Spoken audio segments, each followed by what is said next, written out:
hot. Good morning, afternoon, everybody out there in podcast land. This is Tammy, Terrell, Texas Desert Rose. It's been a little bit since I've done a recording, and I'm really excited to do one finally today, or tonight for some of you. So here's the deal. I was living, as you know, in Bahrain, the land of sand, and returned home to Texas to do a little bit of minor surgery and healing for about 2 months, which is what the delay has been.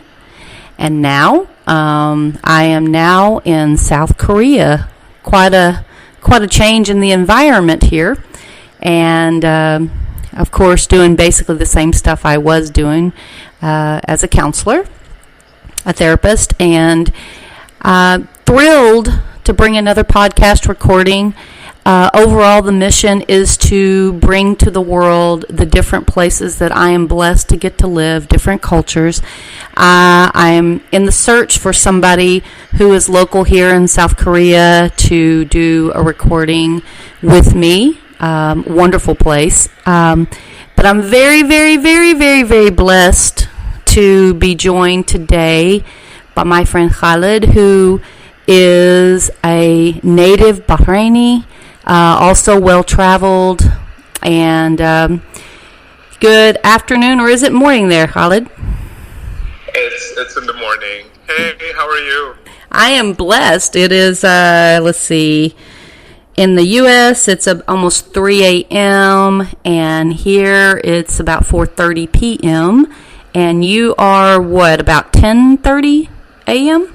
Closer to 11 a.m. Okay. Yeah. That is so cool to me to be able to hit all parts of the globe here. So thank you for joining me and helping to explore and show parts of the Middle East.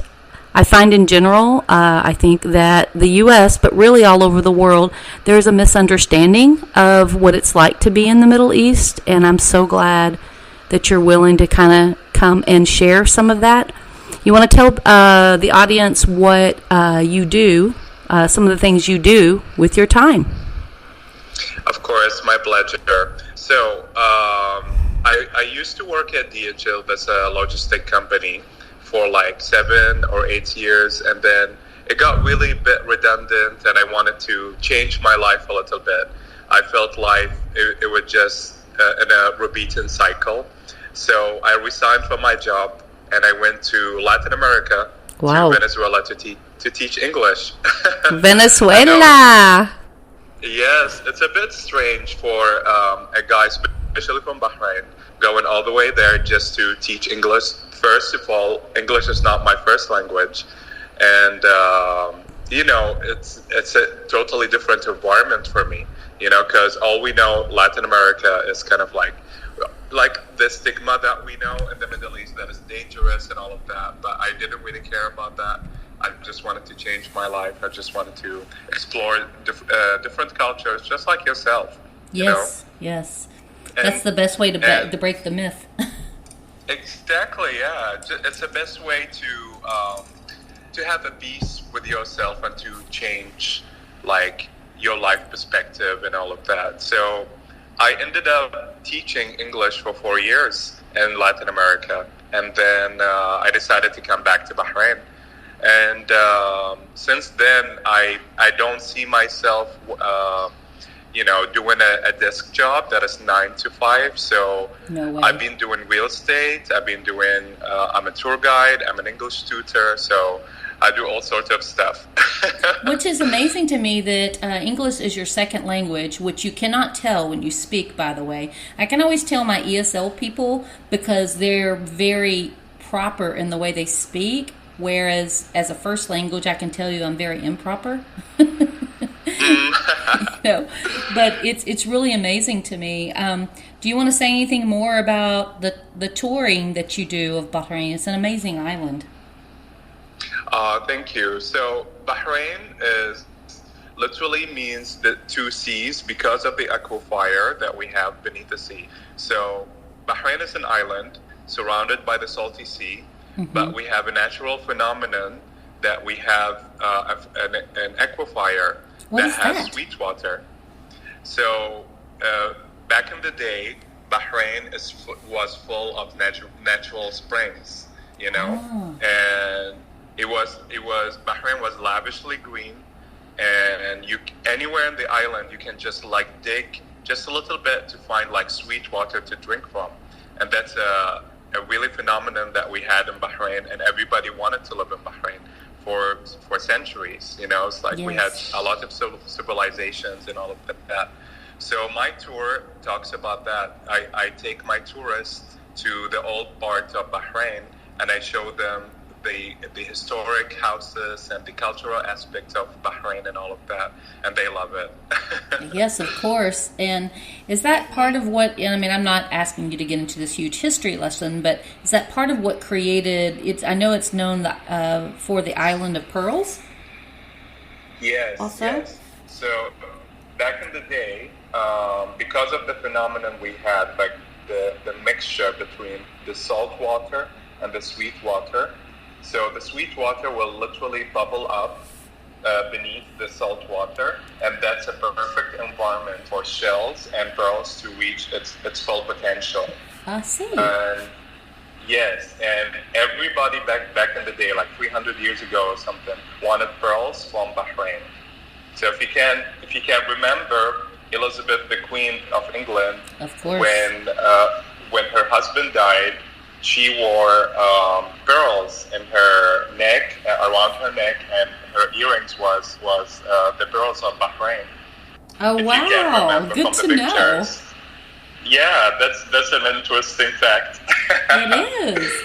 She was pretty Yeah. picky. Mm-hmm. She literally wanted pearls from Bahrain every month shipped to her. Wow. Mhm. That is a beautiful story that I will retell. I love to hear the pride that you have in your birthplace. You know, Thank you. I will tell you that whenever in 2016, November 2016, I was selected to come work in, Bahrain, I was very nervous because being from Texas, you tell people that you're going to the Middle East and they're like, oh my gosh, you're going to die, you're going to be bombed, because the media has definitely led the U.S., particularly the South, to believe that that's going to be your fate in the Middle East. That's all there is in their minds. And so I had all these warnings and flew over, very nervous, was going to be there for 6 months, completely unprepared for how much I would love it. And I call it the Las Vegas in the Middle East. And I know there's a lot more to Bahrain than that. But when I would tell people that I was going to go work in Naples, Italy, oh, we're so jealous, we can't believe you're going to do that. And there's such this positive belief or impression of Italy in general. And while it has a lot of beauty and amazingness to it, it was a very difficult assignment. So I wanted to expose more, and with your help, about Bahrain and its awesomeness, particularly, a lifestyle that you embrace that would be a big surprise to many there in Bahrain. Exactly. So I have a lot of real estate clients who chose Bahrain as their first destination in the Middle East to come and work. And I tell them that you made the right choice. Yeah. So when people, like especially in the West, think about the Middle East, they only can think about Dubai, for example. Mm-hmm. And anywhere other than that, it's just probably in their head, it's just Syria or some war going on, or Afghanistan. And Sure. I tell them, it's like if you come to Bahrain, you would be amazed by the security, by the safety. There's nothing going on here. There's alcohol if you want to drink as well on the weekends. Quite a bit of a price. There sure is. Exactly. And you 99% that you're gonna fall in love with it within the same month. You're gonna have lots of friends, Yes. and you would never picture yourself that is the Middle East. You're living in the Middle East. Truth. You're absolutely right. It's very please correct me if I'm wrong, but it felt like from the different places I visited that it was the most liberal part of the Middle East. And when I say liberal, I mean more relaxed. Exactly. And as we as Bahrainis, we are very proud of that fact that Bahrain is really liberal when it comes to religion, when it comes to politics as well. So the women can wear whatever they want. Yes. There's no government restrictions on whatever, like if they wear something, if they be covered or something. So Bahraini women, they have the right, they even have the right to divorce their husbands if they don't want them. Yeah, and even if they decide to go to the beach, they can wear whatever they want to be in the beach, and there's no restrictions. And especially when it comes to LGBT rights, I'm very proud that Bahrain legalized homosexuality back in the 70s. Can you believe that? When did that happen? 70s, do you know? I think in 1976, if I'm not mistaken. That's amazing. Yeah. So there's a law that says if you're above 21, you're allowed to do whatever you want with another adult, which is above 21 as well, indoors. But you have to kind of like respect the culture and the traditions. Yes. Sure. Which is pretty liberal. It's much more liberal than I would expect. And, okay, so what about the person out there who's listening and thinking, okay, we can speak legalities, we can speak what's on the books, but let's talk practicality. How familiar are you with the LGBT lifestyle and how comfortable it really is?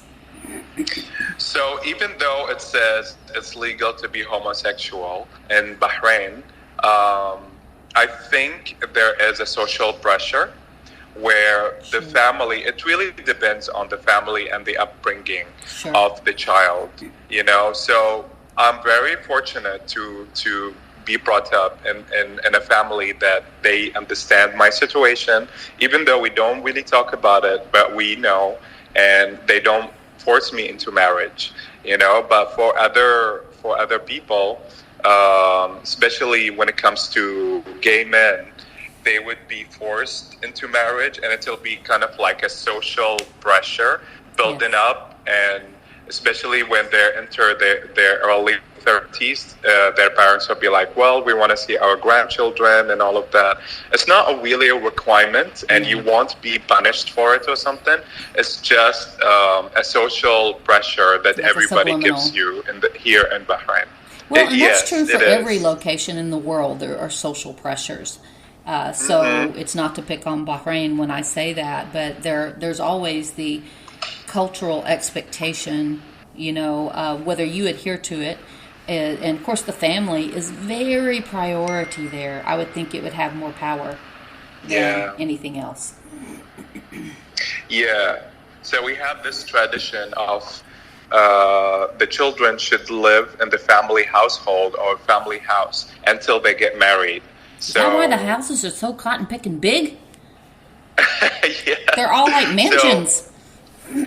So our houses are really big, and just to contain us until we get married, Yeah, that's amazing. Yeah, and I'm 34 years old, and I still live with my parents. There's no shame about it here, I know in the Westerner culture. Yeah, that your parents will literally kick you out. Like, you're on your own now. Or they will hide the fact that they're not kicking you out, maybe. Exactly. But here, they would actually want you to stay with them until you get married. Or just like in my case, like maybe my family know that I don't want to get married, so I'm more than welcome to spend eternity with them, with my parents at the house. Well, I love the fact that, or at least it seems, since I've known you for a couple of years, Khalid, that you don't feel, that I know of, I guess I'm double checking it with you, you don't really feel the need to share or to hide your lifestyle.